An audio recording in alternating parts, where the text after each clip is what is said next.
those who have joined us live with Jayan sir here, and I welcome Jayan sir wholeheartedly because he's sparing his very essential time towards educating people about something which is very important and which is very rare because the topic for today is arts and drugs. Honestly, I have never seen such topics before, be it on article, be it on whether blogging websites, be it on some YouTube. And as soon as I saw this topic coming in the list of the all the speakers, I was very happy that okay, I'm going to learn from an artist what is the involvement of arts and drugs and artists. So Jayan sir, I welcome wholeheartedly, and I'm very happy to have you here on live. And first of all, to tell you about Jayan sir, so he is an artist, as you would have got by the topic.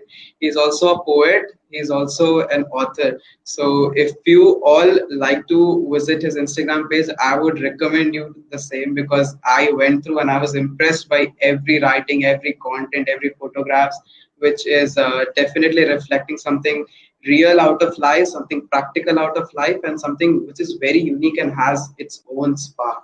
So, sir, today's topic is arts and drugs. तो सबसे पहले मुझे इस topic के बारे में बताइए कि ये टॉपिक ऐसे बोलने के लिए और लोगों को अवेयर करने के लिए क्यों जरूरी है. क्योंकि मुझे लगता है कि a lot of things that people deal with, it has to do with, the conditioning that we go through, when we grow up in this society. जिस तरह के स्टीरियोटाइप्स के साथ हम बड़े होते हैं, जिस तरह की चीजें सुन सुन के बड़े होते हैं, जो हमारे अंदर चीजों को लेके एक पर्सपेक्टिव तैयार होता है सोसाइटी की वजह से. It is because of those things that, we get an understanding of, what something is. So especially in an unorganized sector like art, जहाँ पे कोई क्लियर बाउंड्रीज नहीं है, कोई क्लियर पोजीशंस नहीं है, तो वहां पे हमारी सारी की सारी जो समझ है वो सोशल कंडीशनिंग के थ्रू ही बनती है. सो उसकी वजह से ये एक बहुत इम्पोर्टेंट चीज है हमारे लिए, लर्न और अनलर्न करना, कि हम क्या क्या गलत चीजें सीख के समझ के बैठे हुए हैं अबाउट अ सर्टेन फील्ड, जिसका इतना मेजर इम्पैक्ट है हमारी लाइफ पे. ओके. तो सर जैसे आपने बताया टॉपिक ये जरूरी क्यों है, तो अब हमें इस टॉपिक का ब्रीफ बताइए कि आर्ट और ड्रग्स कैसे कनेक्टेड है एक दूसरे से. नहीं, एक्चुअली ये कनेक्टेड उसी तरह से हैं जिस तरह से मेरे ख्याल बाकी कोई भी किसी भी स्ट्रीम के साथ ड्रग्स कनेक्टेड होंगे. ड्रग्स क्या हैं? Drugs are an escape. Entertainment के लिए जहां तक, या रिक्रिएशनल ड्रग्स की जहां तक बात आती है, वो एक बहुत छोटा स्फीयर है. जहां एडिक्शन की बात आती है, जहां डिपेंडेंसी की बात आती है, that happens because drugs are an escape. तो why are artists drawn towards drugs? उसके बारे में we are going to talk today. या why do the people in general, why does the normal society think that, this is a field where drugs are prevalent? ये एक mindset क्यों है? So this is what we are going to talk about today. Okay. Sir सबसे पहले तो जैसे society जानती है ड्रग्स के बारे में, तो स्टीरियोटाइप्स क्या बैठ के रखा है ये ड्रग्स और आर्टिस्ट के बीच में, जो स्टीरियोटाइप्स अभी बन रहे रखे हुए लोगों के दिमाग पे. जी, मैं आपको एग्जाम्पल देता हूँ. कोई शायर है ना, आदमी उसको क्या बोल देते हैं, ऐसे मान लेते हैं शराबी होगा, है ना. कोई रॉक म्यूजिशियन है, एक रॉक म्यूजिक के साथ हार्ड ड्रग जुड़े हुए हैं, टैटूज जुड़े हुए हैं, पियर्सिंग्स जुड़ी हुई हैं. तो ये सब कुछ ऐसा कोई कहीं पे लिखा हुआ तो नहीं है कि भाई कोई अगर शायर है तो उसको शराब पीना जरूरी है. कोई अगर कोई आर्टिस्ट है तो उसकी मेंटल हेल्थ खराब होना जरूरी है. कोई बहुत उदास है तो ये सोसाइटी के बने हुए स्टीरियोटाइप्स हैं कि अगर आप आर्टिस्ट हैं मतलब आप उदास हैं. शायरों को वैसे ही लोग शायरों को पोएट्स को बोल देते हैं, अरे देवदास देवदास बिल्कुल। कैसी ये कैसी चीजें लिख रहे हो, अच्छी चीजें लिखो, है ना।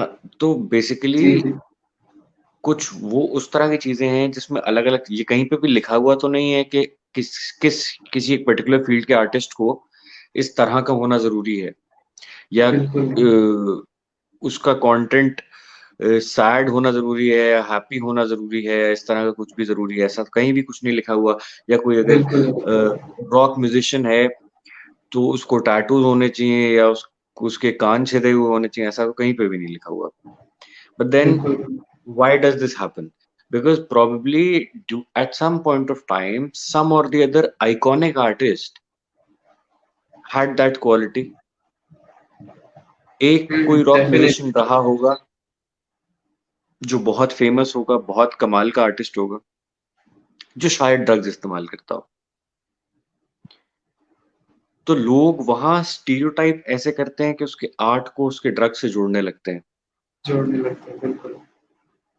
और फिर उसको फॉलो करने वाले लोग ये सोचते हैं कि इसके आर्ट में इसके ड्रग्स का कंट्रीब्यूशन है, हम्म, तो शायद हम भी सेम एग्जैक्ट वो ही रास्ता फॉलो करेंगे तो हमारे आर्ट भी बेहतर होगा।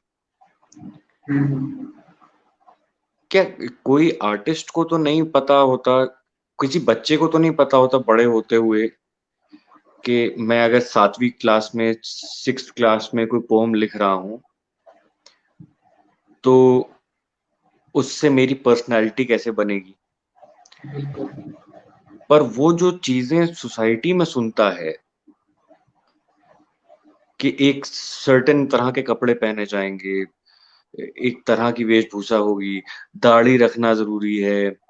आजकल तो सभी रखने लगे हैं, पर पहले, अरे मतलब मुझे पता है, मैं पहले इवेंट्स में जाता था, दाढ़ी रखता था, लोग कहते थे ये तुम पोएट हो इसलिए रखी। जनरलाइजेशन अब सर। इस बात का कोई ऐसा सच मतलब नहीं है, मुझे रखना बिल्कुल। पसंद है, मैंने इसलिए रखी। इट इज जी नॉट जी because I am a poet. But ये अब फिर एक छोटा सा स्टीरियोटाइप, एक एग्जांपल है कि लोग क्या इमेजिन करते हैं, लोगों के दिमाग में एक बहुत क्लियर पिक्चर है कि आर्टिस्ट ऐसा होता है, जबकि कोई क्लियर डेफिनेशन नहीं है।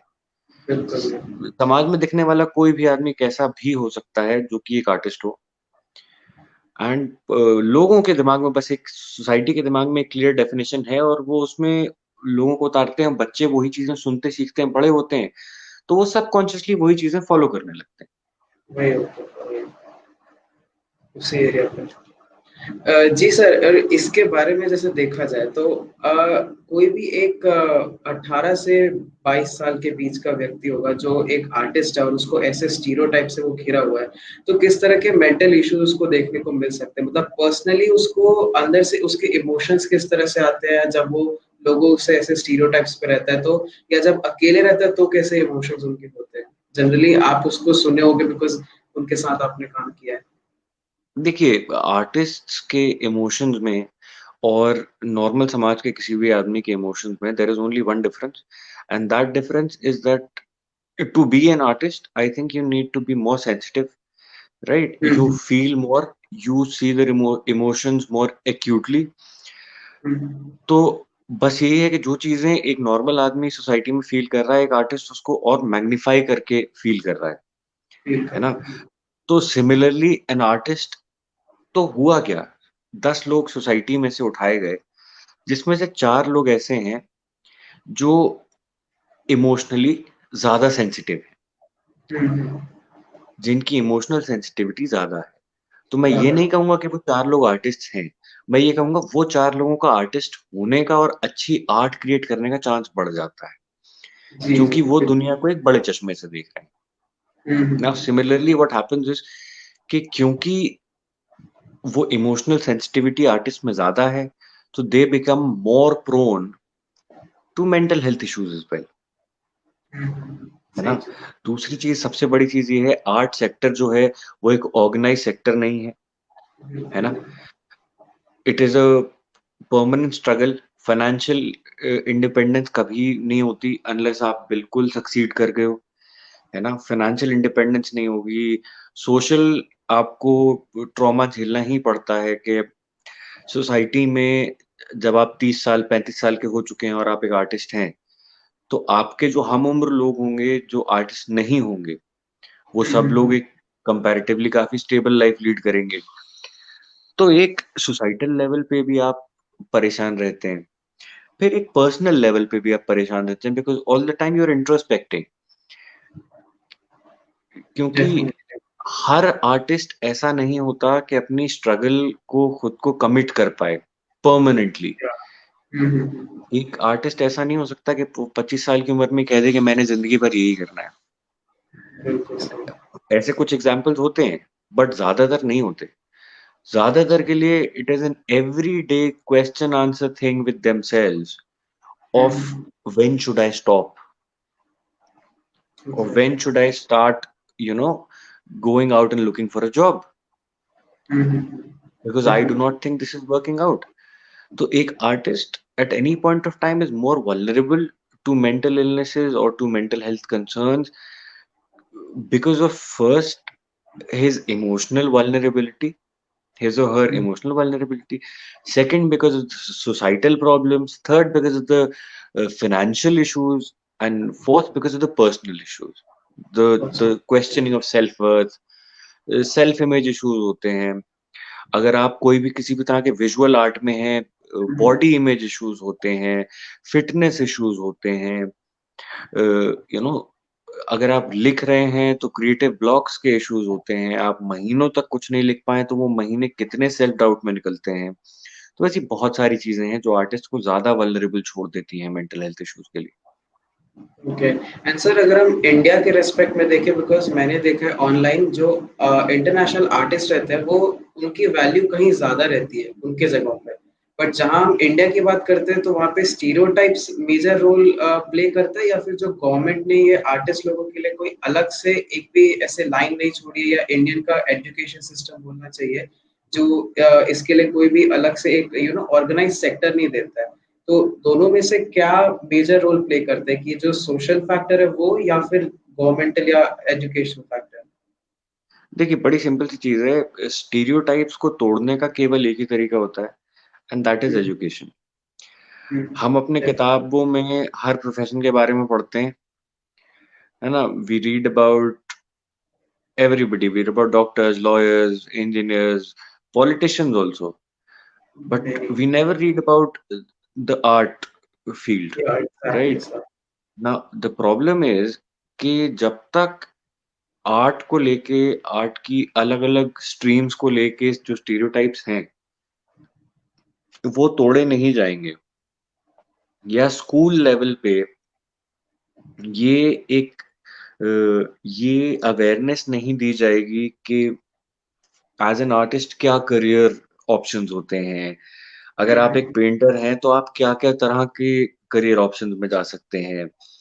अगर आप एक स्केच आर्टिस्ट हैं तो आप क्या क्या कर सकते हैं। आप एक राइटर हैं तो कितने तरह के राइटिंग जॉब्स हो सकते हैं। ये चीज की अवेयरनेस है ही नहीं हमारे यहाँ। ये अवेयरनेस इतनी ज्यादा जरूरी है that you know people should be, by the time they're 18 years of age, they should know that I want to be a writer and I have 10 options. Now, what happens in India is that by the time you're 25 years of age, from the age of 18 to 25, you're going around here and there in the world, and you have to figure out by yourself what options you have. तो वो एक बहुत बड़ी चीज है, going towards कि आपको भाई लैक ऑफ ऑर्गेनाइजेशन जो है। दूसरा ये है कि दूसरे कंट्रीज जो हैं, जो डेवलप कंट्रीज हैं, वहां पे क्या है, you know in lot of countries there are unions, for actors, there are unions for writers, जहाँ पे कोई भी एक्टर है, कोई भी राइटर है, वो उसमें एनरोल शुरुआत में हो जाते हैं, 18-19 साल की उम्र में हो जाते हैं। तो उनके जो राइट्स हैं उनका प्रोटेक्शन यूनियंस करते हैं। जब तक कोई ऑर्गेनाइजेशन स्ट्रक्चर उस तरह का नहीं होगा तब तक बहुत अकेला ऐसे किसी भी बुरे वक्त में एक आर्टिस्ट फील कर सकता है।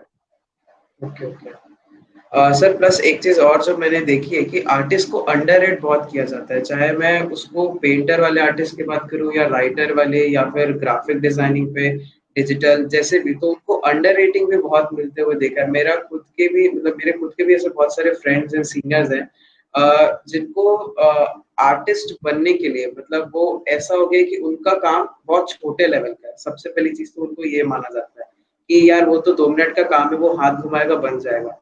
लेकिन उसके पीछे की स्ट्रगल के बारे में आप क्या मतलब उसका क्या ओपिनियन है कि बिकॉज़ वो चीज़ को कभी देखी नहीं जाती। कोई एमबीबीएस कर लेगा तो वो देखा जाएगा कि 5 साल उसने पढ़ाई करके रखी है। बट वहीं पे जब बात उनकी आती है कि यार वो तो आधे घंटे में पेंटिंग बना लेता है, करवा ले उससे काम। ये सिचुएशन के बारे में आपका क्या सोच है सर? ये जानना मुझे। Again it comes back to the same point कि हमारे स्कूल सिस्टम में उसकी बेसिक अवेयरनेस की ज़रूरत है that how how to treat professionals. पहली चीज़ तो ये सोसाइटी में हमारी अवेयरनेस इस बात की है ही नहीं कि जो आर्टिस्ट हैं वो प्रोफेशनल्स हैं। प्रोफेशनल्स है या अगर डेफिनिटली। कोई आपसे आके पूछेगा आप क्या करते हैं और अगर मैं बोल दूंगा कि भाई मैं पोएट हूँ, तो कोई भी आदमी अगला सवाल ये करेगा बट करते क्या हैं? करते क्या है डेफिनिटली सर। क्योंकि हमारी सोसाइटी की नजर में ये this is not a profession. हुँ, हुँ, हुँ। तो ये भी वही चीज है कि ये सारे जो ये सब we are coming back to stereotypes again. Okay. ये एक सोसाइटल स्टीरियोटाइप है कि ये चीजें तो टाइम पास होती हैं, साइड चीजें होती हैं, they can not be main profession. हुँ, हुँ, और हुँ। वो जो चीजें हम फिल्मों में सुन सुन के पड़े हुए हैं कि बहुत कम लोग सक्सीड करते हैं, तो उसके नीचे के सब लोग तो ऐसे ही चलते रहते हैं।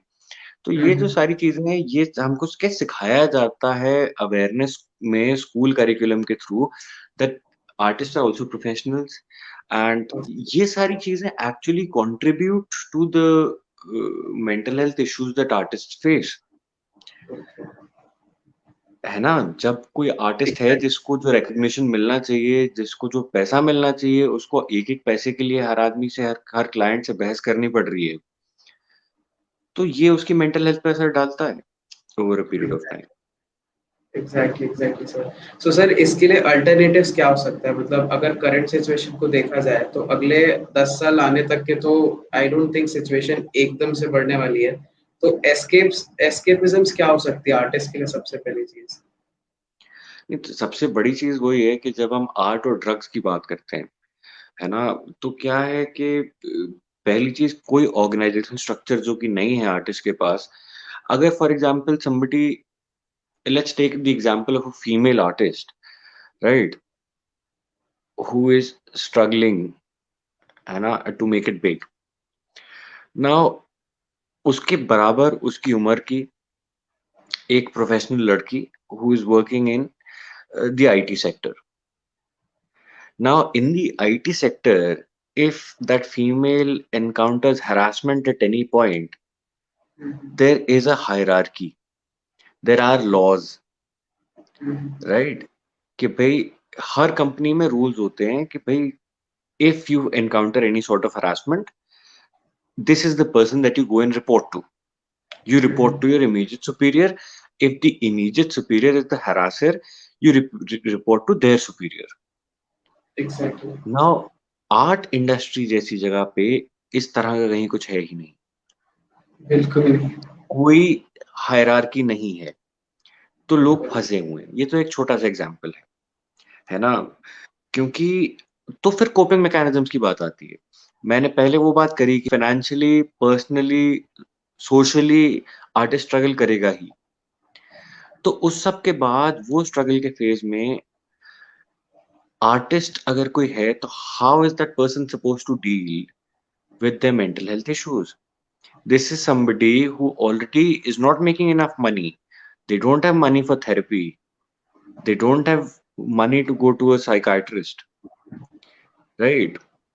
एग्ज़ैक्टली। तो ऑल्टरनेट एस्केप्स की जो बात आती है या ऑल्टरनेट कोपिंग मैकेनिज्म्स की बात है कि अगर यू नो एक अर्ली एज से ये चीज समझाई जाए पहली चीज तो कि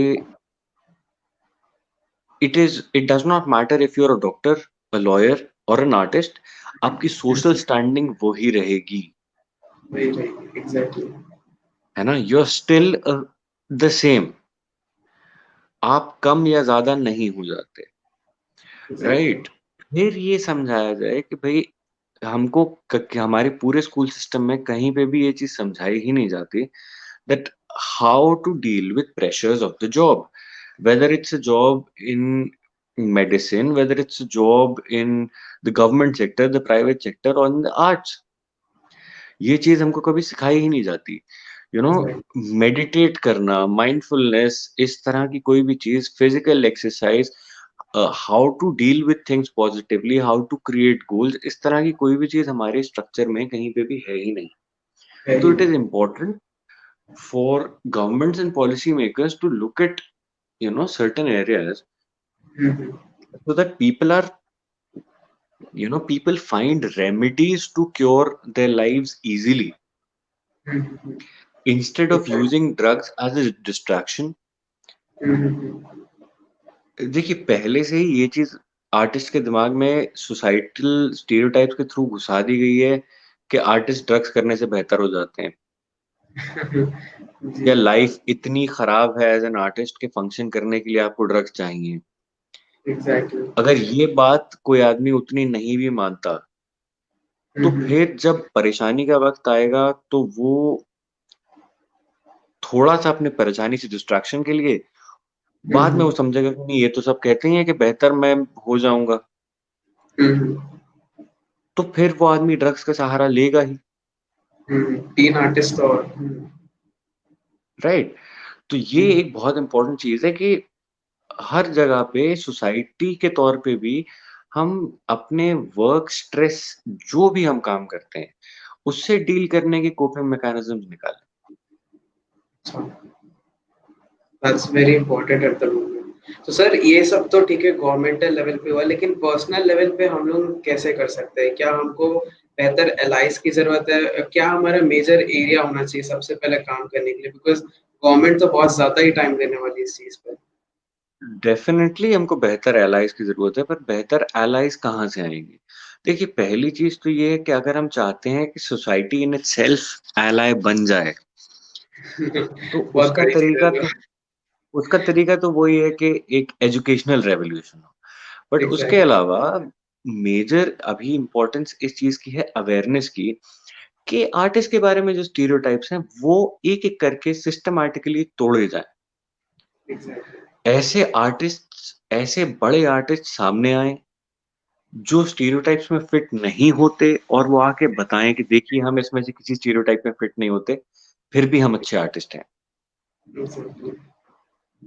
बड़े आर्टिस्ट सामने आए और बताएं that we have never used drugs and see where we are today, और वो अपनी कहानियां बताएं कि हमने इस तरह से डील करा।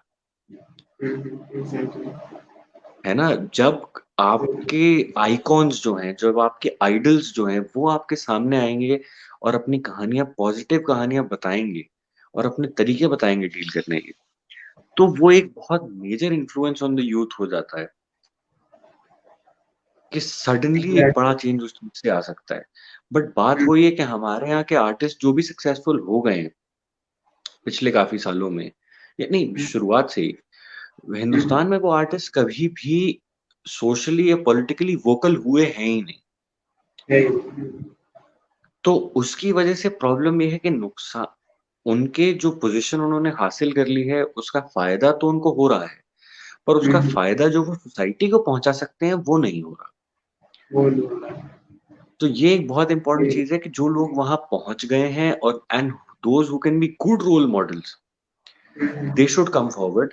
दूसरी चीज ये है that people who understand, people who are woke about these issues, जो एलाइज बनने के लिए ठीक हैं, उन लोगों को सामने आके सिस्टमैटिकली काम करना होगा स्टीरियोटाइप्स तोड़ने के लिए, और ये समझाने के लिए, भाई बेसिक सबसे पहली चीज वही मैं बात पे फिर से जाऊंगा, that an artist should not be made to feel that he or she is different than the rest of the world, exactly. जो कि कंप्लीटली अभी यही चलता है कि एक आर्टिस्ट को अगर अपनी एक नॉर्मल लाइफ छोड़ के अपने आर्ट के लिए स्ट्रगल करने जाना है, तो उसको ये अपने अंदर सबसे पहले मानना होगा that I am not a part of this world any more, I am a part of a different world. जबकि ऐसा कुछ नहीं है। On an everyday basis any normal human being encounters so much of art. Exactly. तो जो एक ऐसी चीज है जो हर इंसान की लाइफ का इतना बड़ा पार्ट है, वो एक दूसरी दुनिया तो नहीं हो सकती, बिल्कुल उसको नहीं बना सर। दिया गया एग्जैक्टली। है ना? हाँ। अलग तरीके से। And sir Indian education system में भी ये चीज लाइक ऐसे साइड सब्जेक्ट की तरह क्यों ट्रीट की जाती है, मतलब पहले से ये चलते आ रहा था या फिर बीच में कुछ रिवॉल्यूशन सीबीएसई वगैरह ने कुछ चेंजेस करने की कोशिश करी भी और वो हुआ नहीं, ऐसा कुछ अभी तक का इंडिया में हिस्ट्रीज का? नहीं, बड़ी सिंपल सी बात है यार, India is a developing country, है ना? हम्म। हम्म। और डेवलपिंग कंट्रीज की गवर्नमेंट्स विल ऑलवेज वांट कि वहां पे भाई डॉक्टर्स, इंजीनियर्स और ऐसे प्रोफेशनल ज्यादा क्रिएट हों जो इकोनॉमी भी बढ़ाएं और बढ़ा है। जीडीपी में कंट्रीब्यूट भी करें, है ना? हम्म।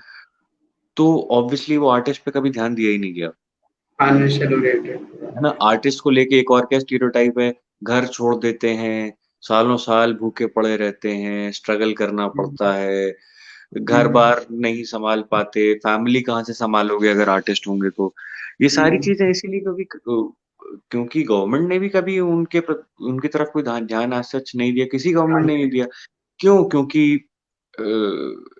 ऐसे एज सच देख के हर आर्टिस्ट उतना बड़ा कंट्रीब्यूटर नहीं हो सकता जितना बड़ा फाइनेंशियल कंट्रीब्यूटर नहीं हो सकता फाइनेंशियल जितना बड़ा हर कंट्रीब्यूशन। डॉक्टर होगा। कंट्रीब्यूशन कंट्रीब्यूशन आर्टिस्ट का अपना अलग है, किसी डॉक्टर का अलग है, बट फाइनेंशियल कंट्रीब्यूशन क्योंकि डॉक्टर का है या इसको लॉयर ज्यादा। का है या इंजीनियर का है, तो इसलिए हमारा एजुकेशन सिस्टम जो है वो सारा वहीं ध्यान देता है, वो यहाँ आर्टिस्ट को लेके कभी बात आगे बढ़ाई ही नहीं गई। एग्जैक्टली। और सर ये जो जैसे ड्रग्स की हम बात कर रहे थे कि ड्रग्स जो आर्टिस्ट लेते हैं तो ये किस किस लेवल तक के उनके लिए हार्मफुल है, सबसे पहली चीज तो ये, और कितने टाइप के ड्रग्स, मतलब मैं उसके बारे में भी जानना चाहता हूँ कि कौन कौन से ड्रग्स हो सकते हैं जो वो लेते हैं, और आप अगर कोई रियल लाइफ एक्सपीरियंस उसमें फेस करे होंगे तो। देखिए, आर्टिस्ट हर तरह के ड्रग्स के साथ एक्सपेरिमेंट करते हैं, हर तरह की चीज। मैं हम्म। बॉम्बे रहा हूँ काफी साल, हम्म। आर्टिस्ट भी देखे हैं, नॉर्मल लोग भी देखे हैं, मैंने मैंने बहुत लोगों को ड्रग्स कंज्यूम करते हुए तो नहीं, करे हुए देखा हुआ है। बट हम्म। वही चीज है कि ऐसा कुछ नहीं है कि कोई आर्टिस्ट है तो वो कोई एक पर्टिकुलर टाइप का ही ड्रग कंज्यूम कर रहा है ना? वो तो जैसा जैसा आदमी के पास पैसा ज्यादा आता जाएगा वो उसको और उसकी ड्रग परचेजिंग कैपेसिटी रहेगी, तो उसमें ये कोई बात है ही नहीं कि वो कोई नई चीज और ट्राई नहीं करेगा। बस उसमें यही चीज है कि उसके हार्मफुल जो साइड इफेक्ट्स हैं वो हर चीज के होते हैं आफ्टर पॉइंट ऑफ टाइम, हर चीज का। ओके। है ना? अब फॉर एग्जाम्पल कुछ लोग ऐसे होंगे जो सिर्फ मैरिवाना करते होंगे, है ना? तो अब देखिए, दूसरी कंट्रीज में marijuana is prescribed for mental health issues, okay. Right? Anxiety, depression को, बिल्कुल। पीटीएसडी को ट्रीट करने के लिए यूज होता है। चेंज करने के लिए। बट बात वही है कि हमको किसी भी चीज को एज 100% श्योरिटी नहीं प्रिस्क्राइब करना चाहिए, because it works on 60% of people, it does not work on 40% of the people। 40% exactly. लोगों के लिए वो प्रॉब्लम क्रिएट करेगा, है ना? एग्जैक्टली। कुछ लोग, काफी नहीं लोगों नहीं, के लिए वो काम करेगा, वो अच्छा करेगा, और काफी लोगों के लिए नहीं करेगा। पर मैं नहीं अगर आपका करेगा। दोस्त हूँ, मैं आके बताऊं मैंने फलानी चीज ट्राई करी यार, वो बहुत अच्छी है, मुझे बहुत अच्छा महसूस करा, तुम भी करो, हो सकता है तुम्हारे ऊपर बहुत खराब इफेक्ट हो उसका, डेफिनेटली हो सकता है सर। है ना? तो जहां तक ड्रग्स की इन जनरल बात है, रिक्रिएशनल ड्रग्स को या लगभग लीगलाइज ड्रग्स को छोड़ दें, मैं हार्ड ड्रग्स की जहां तक बात करूं, हार्ड ड्रग्स में कितने तरह का कंटामिनेशन होता है, कहाँ बनते हैं, कैसे बनते हैं, दे आर वेरी रिस्की। जो डीलर्स होते हैं वो 50 तरह की मिलावट करते हैं उसमें, एडिक्शन बढ़ाने के लिए स्पेसिफिकली मिलावट करते हैं, और इसका इकलौता रीजन और कुछ भी नहीं है, सिर्फ वही है कि identity crisis for an artist. वो अपनी आइडेंटिटी नहीं ढूंढ पा रहा तो वो उसको ब्लर करना है वो सब कुछ, एग्जैक्टली। है ना? कई आर्टिस्ट होंगे जिनको हो सकता है, बिल्कुल हो सकता है कि कोई ड्रग्स हेल्प भी कर रहे हो, okay. But will they ever know when to stop? Exactly, they don't. हो सकता है 10 में से शायद एक आदमी को पता हो कब रुकना है, पर उसके चक्कर में 9 मारे जाएंगे। एग्जैक्टली। ये प्रॉब्लम है कि कोई भी चीज को जब हम ये मानने लगते हैं कि 100% या ये सही है या 100% ये गलत है, वहां प्रॉब्लम हो जाती है। आप किसी एग्जैक्टली। भी ड्रग को लेके बोल दो कि ये 100% गलत है, तो हो सकता है उससे किसी को बेनिफिट मिल रहा हो, वो आगे जाके ना मिले। और आप ये भी बोल दो कि ये 100% सही है, हो सकता है उसकी वजह से लोगों को प्रॉब्लम। एग्जैक्टली। तो दोनों चीज रिलेट कर ड्रग्स को सकते हैं। लेके भी जो स्टीरियोटाइप्स हैं, they also need to be talked about. कि भाई ड्रग्स के even if somebody is consuming drugs, उसको जनरलाइज नहीं किया जा सकता। उसको जनरलाइज उस पॉइंट तक नहीं किया जा सकता कि फलानी चीज बिल्कुल अच्छी ही होती है, फलानी चीज बिल्कुल खराब ही होती है, खराबी क्योंकि होती है। वो जनरलाइजेशन भी leads to addiction only. Exactly. Same point पे। सर लेकिन एक चीज और, मैं इंटरनेट पे जैसे आर्टिकल पढ़ रहा था तो उसमें एक लाइन थी जिसमें ये लिखा हुआ था कि आर्टिस्ट का ड्रग्स से एक यूनिक कनेक्शन भी होता है बहुत से आर्टिस्ट का। तो ये चीज किस हद तक के सही है, मतलब ऐसे अच्छा कनेक्शन कैसे बैठ सकता है किसी भी आर्टिस्ट का ड्रग के साथ? बिल्कुल बैठ सकता है, बिल्कुल बैठ सकता है। देखिए, drugs, most of the drugs on the market today, hmm. ये साइंटिफिक एक्सपेरिमेंट्स के थ्रू ही बने। ओके। और उनको बनाया गया तो वो किसी ना किसी चीज के लिए बनाया गया था। जब भी बनाया गया था 100 साल पहले, 150 साल पहले, उन्हें किसी ना किसी चीज के लिए बनाया गया था वो, या किसी और चीज के लिए बनाया गया था, वो साइड इफेक्ट के तौर पे बन गए। सो देर आर बिल्कुल। Lot of drugs which open up your mind to other levels. Hmm. But बात वही है कि एक आर्टिस्ट का कनेक्ट हो गया किसी ड्रग से क्योंकि उसको बहुत एक अलग तरह से उसका दिमाग खुल गया। अच्छा। बट फिर उसके बाद वो वो आर्टिस्ट कब तक रियलिटी से टच में रहेगा? ये मेजर क्वेश्चन है। वो ये सबसे बड़ी बात है। अगर वो वापस रियलिटी के पास आ पाए और उस चीज को अपने आर्ट की तरफ यूज करे, तो एक अलग हम्म। बात है। बट हम्म। अगर वो, उसका दिमाग जिस तरह से खुला, वो उसी से ओवरवेल्म होके उसी में बह गया, तो ये भी प्रॉब्लम हो जाएगी। That is the question. तो देखिए, ड्रग्स जो इफेक्ट हैं ड्रग्स के, वो तो डेफिनेट है। हर एग्री। ड्रग का कोई ना कोई इफेक्ट है जो आपके ब्रेन के किसी अलग पार्ट पे जाके असर करता है और आपको अलग चीजें दिखाता है। बिल्कुल। तो एज एन आर्टिस्ट आपको कंटेंट तो मिल रहा है, बट वो हम्म। आपको कितना वल्नरेबल करके छोड़ रहा है, मेंटली, फिजिकली, वो क्वेश्चन है। वो भी एक क्वेश्चन है। जी सर। और सर जो एक और स्टेटमेंट मैंने देखा था जिसमें लिखा हुआ था कि music, drugs, dance and religion inspires artist. तो इसमें जैसे ड्रग्स का आया तो ड्रग्स से उनको इंस्पिरेशन कैसे मिलेगी? यहाँ पे मैं तो यही कंफ्यूज हो गया था कि ये पहले ड्रग्स कंज्यूम करने की बात कर रहा है या वो ड्रग के पॉइंट ऑफ व्यू से उसको देखने की बात कर रहा है या वो ड्रग का क्या इफेक्ट होता है उसकी बात कर रहा है। इंस्पायर कैसे करेगा एक आर्टिस्ट को ड्रग्स? दोनों चीजें हो सकती हैं। आउटसाइड पर्सपेक्टिव से भी हो सकता है और उसको कंज्यूम करने के बाद भी हो सकता है। ये वही जो मैं पहले पॉइंट अभी बोल रहा था ना, कि भाई कोई भी ड्रग कंजम्पशन होने के बाद उसने इतना, ड्रग ने दिमाग खोला आदमी का कि उसको एक नई दुनिया दिखी, या उसको सेम दुनिया एक अलग पर्सपेक्टिव से दिखी, या और उसके सर मन को एक शांत। एग्जांपल हम लोग ले सकते हैं कि मतलब नया पर्सपेक्टिव किस तरह का हो सकता है? फॉर मतलब। एग्जाम्पल, किसी का दिमाग बहुत तेज चलता है, बहुत चलता है, बहुत चलता है, रुकता ही नहीं है, वो सो नहीं पाता, उसको दिमाग रुकता ही हम्म। नहीं है, बहुत ज्यादा थॉट्स आते हैं। तो वो हम्म। किसी एक चीज को पढ़ के या देख के ऑब्जर्व करके समझ के उसके ऊपर अच्छे से नहीं लिख पाता, या हम्म। उसकी अच्छे से तस्वीर नहीं बना पाता। Hmm. Now if this person consumes marijuana, hmm. उसका ब्रेन स्लो हो जाएगा। ओके। जो उसके अंदर भगदड़ मची हुई है, वो आराम से चीजों को देख पाएगा। देख पाएगा।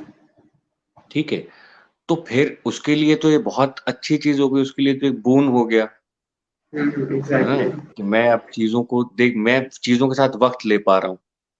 Exactly, अब exactly. मैं now I have time to be with my thoughts, hmm. तो वो करेगा। तो ऐसे होता होगा कुछ आर्टिस्ट के लिए वो एक इंस्पिरेशन। तो सर अगर इस पॉइंट ऑफ व्यू पे गवर्नमेंट से तो एक्सपेक्ट करना बहुत ही टाइम लेगा, एंड सोसाइटी भी जैसे हमको पता है कितना ज्यादा प्रॉब्लमेटिक होता है इन्फ्लुएंस करना उनको। तो जैसे ये मेंटल हेल्थ के लिए लेके ये चीज बनी है, तो हम लोग साइकोलॉजिस्ट, साइकोथेरेपिस्ट और जो भी मेंटल हेल्थ प्रोफेशनल्स है, उनको अगर कुछ सजेशंस देना हो उनके लिए डेफिनेटली, बिकॉज ये उनके ही हाथ में अब कुछ ना कुछ तरीके से स्टेप लेना, क्योंकि एलआई से भी बहुत मुश्किल है। तो उनके लिए आप क्या बोलना चाहोगे, मतलब उनको मेन किस एरिया पे काम करने की जरूरत है? मेन एरिया सबसे पहली चीज यही है कि देखिए ज्यादातर लोग, अगर उन्होंने अपने एडोलेसेंस में ड्रग्स नहीं किए हैं, है ना, हम्म।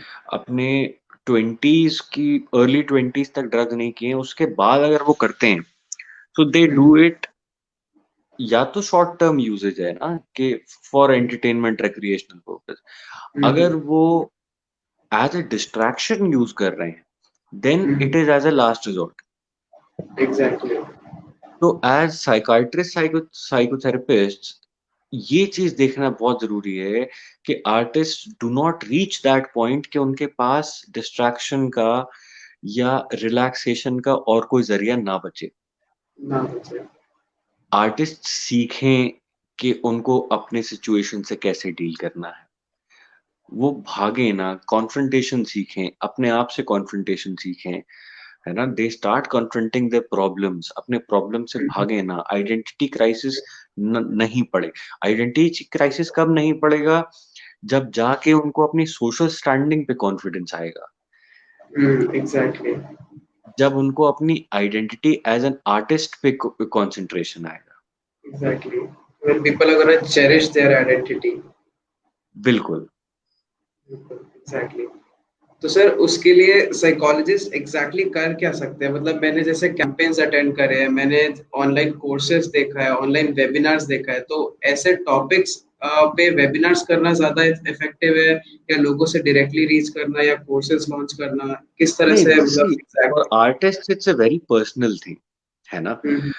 हम्म। तो ये वेबिनार में या एक 20 लोगों की भीड़ में बैठ के नहीं हो सकता, है ना। हम्म। जब कोई भी आर्टिस्ट थेरेपी में है या कोई भी आर्टिस्ट हेल्प सीक करता है, तो उसके लिए हम्म। ये बात है कि वो वहां जाके उसको ये बात समझाई जा सके कि आपके पास ये तरीके हैं। ग्राउंडिंग इज वेरी इंपॉर्टेंट, कि एक आर्टिस्ट एग्जैक्टली। ग्राउंडेड फील करे कहीं ना कहीं से, किसी चीज से, अपनी बिलोंगिंग से, अपने घर से, अपने काम से, किसी अपने दोस्तों से, अपने पार्टनर से जुड़ा हुआ फील करे, बिलोंगिंग फील करे, अनटेथर्ड ना फील करे कि मैं कहीं से बंधा ही नहीं, है ना। तो पहली चीज ये बहुत जरूरी है, ये चीज आर्टिस्ट को सिखाई जानी बहुत जरूरी है। दूसरी चीज ये है कि ऑल्टरनेट जो कोपिंग मैकेनिज्म्स हैं वो सिखाए जाने जरूरी है। मेडिटेशन सिखाया जाना जरूरी है, फिजिकल एक्टिविटी का इम्पोर्टेंस, एक्सरसाइज का इम्पोर्टेंस, है ना, ईटिंग हेल्दी का इम्पोर्टेंस, ये सारी चीजें सिखाई जानी जरूरी है ना। तो ऐसी बहुत सारी चीजें हैं जो ऑल्टरनेट कोपिंग मैकेनिज्म्स हैं, जो आपको ड्रग्स की तरफ से दूसरी जगह लेके जाए।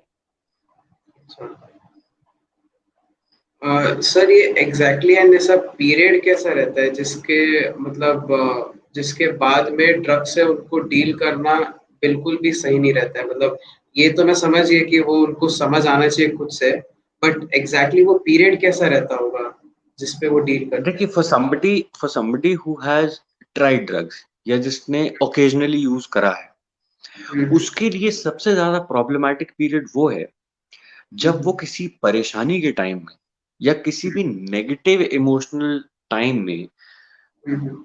वो ड्रग्स की तरफ जाए, हम्म। क्योंकि उससे डिपेंडेंसी क्रिएट होती है।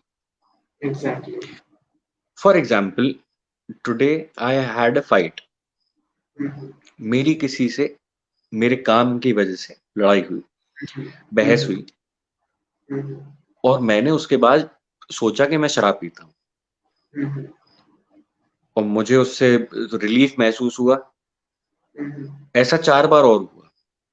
हम्म। 5वीं बार क्या होगा कि जब 5वीं बार के बाद क्या होगा कि जब भी मेरी लड़ाई होगी, हम्म। मेरा शराब पीने का मन करेगा। सेम चीज देखो।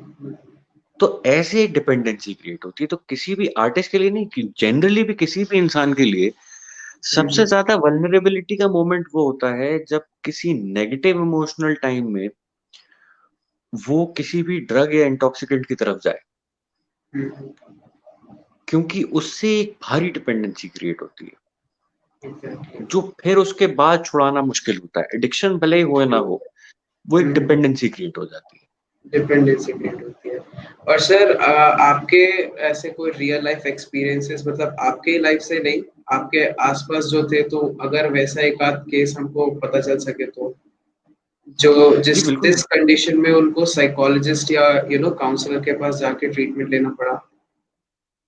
बिल्कुल, मैंने ऐसे काफ़ी एक्सपीरियंसेस देखे हैं, मेरे आस-पास कई लोगों के साथ ऐसा हुआ, कई लोग ऐसे हैं जो अभी भी who are undergoing such sort of problems. ओ, और ओ, उसका रीज़न वही है कि पहली चीज़ लाइफ़ एक्सपीरियंसेस, दूसरी चीज़ ट्रॉमास जिस भी तरह के लाइफ़ में देखे गए। तीसरी चीज़ ये एक फीलिंग कि उनके आस-पास के लोग जो हैं या सोसाइटी जो है वो उनको समझ नहीं पा रही या समझ कभी नहीं पाएगी। तो इससे जो सेक्लूजन की फीलिंग्स इकट्ठी होती हैं, सब केसेस में, हर केस में यही चीज़ होती है कि एक एक अजीब लोनलीनेस सामने आती है, जहाँ इंसान को ये फ़ील होने लगता है कि मेरी जो बात है वो किसी को नहीं समझ में आ रही है, या मैं अपने दिमाग के साथ इस जगह पे अकेला हूँ या अकेली हूँ। तो ऐसे में ससेप्टिबिलिटी इस चीज़ को लेके बढ़ जाती है। और ये मैं हर केस में जहाँ भी मैं अपने आस-पास में जहाँ भी देख रहा हूँ, वो यही चीज़ देखता हूँ।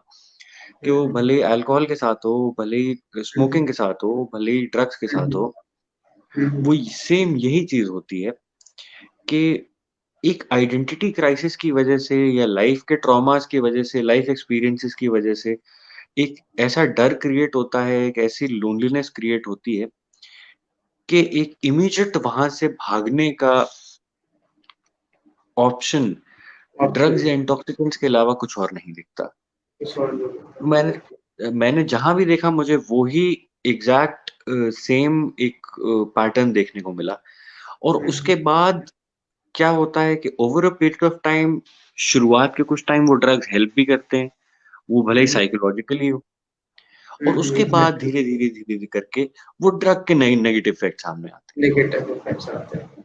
एग्जैक्टली। पूरा स्ट्रक्चर वाइज टाइमलाइन भी इसका बनाया जा सकता है, प्रोबेबली होगा इंटरनेट पे पढ़ने के लिए। बिल्कुल। एग्जैक्टली। तो सर, एक moving to the last of these, मुझे ये जानना है कि ऐसे क्या चीजें रहेंगी जो आप अपकमिंग साइकोलॉजी प्रोफेशनल्स, बिकॉज ये मेजरली साइकोलॉजी स्टूडेंट्स बहुत ही देखने वाले हैं, तो उनके लिए आपका सबसे पहला स्टेप क्या है? बिकॉज मैंने बहुत से सेशंस देख डाले, सारी एजुकेशनल चीजें देख डाली, बट ये टॉपिक वहां पे निकल के बिल्कुल नहीं आया था, दबा हुआ है। तो उनके लिए एक लास्ट मैसेज, ताकि वो आपको बेहतर समझे, पूरे आर्टिस्ट लोगों को।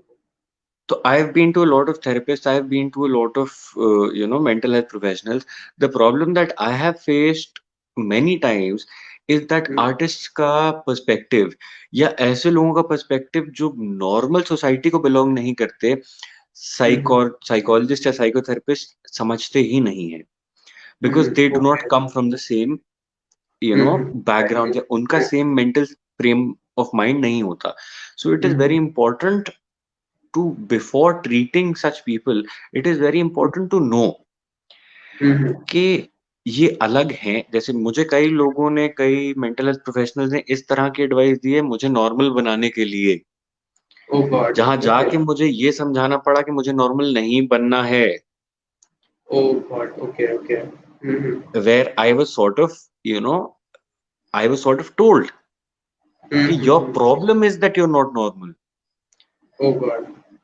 तो वो बेसिक एक अंडरस्टैंडिंग उस चीज की मेंटल हेल्थ प्रोफेशनल में होना बहुत जरूरी है एग्जैक्टली।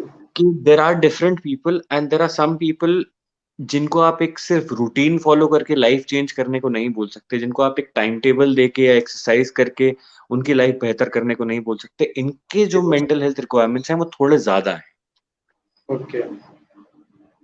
तो उस चीज पे डेफिनेटली काम करने की जरूरत है शायद हमारे आगे के and current mental health experts को। डेफिनेटली। Exactly exactly. सर, आपसे आपसे ये सब के बारे में बात करके बहुत अच्छा लगा। काफी नया टॉपिक था मेरे लिए, एंड मैं इस चीज की गारंटी लेता हूँ सबके लिए नया टॉपिक था, इनफैक्ट सारे जो साइकोलॉजी एस्पिरेंट्स है वो जब ये लाइव को देखेंगे तो इस टॉपिक को डेफिनेटली वो हाईलाइट करेंगे। ये नया टॉपिक निकल के आया है। एंड आपको thank you sir, so much thank you कि आपने ऐसा थैंक यू रात सो का मच। टाइम पे इस अच्छे से बर्निंग इशू को लेके एड्रेस करा sir. Thank you so much. Thank you for having me. Exactly. So for proceedings, I would like to call Ghazan on stage because she is the next psychiatrist we'll be having along with Dr. Pooja ma'am.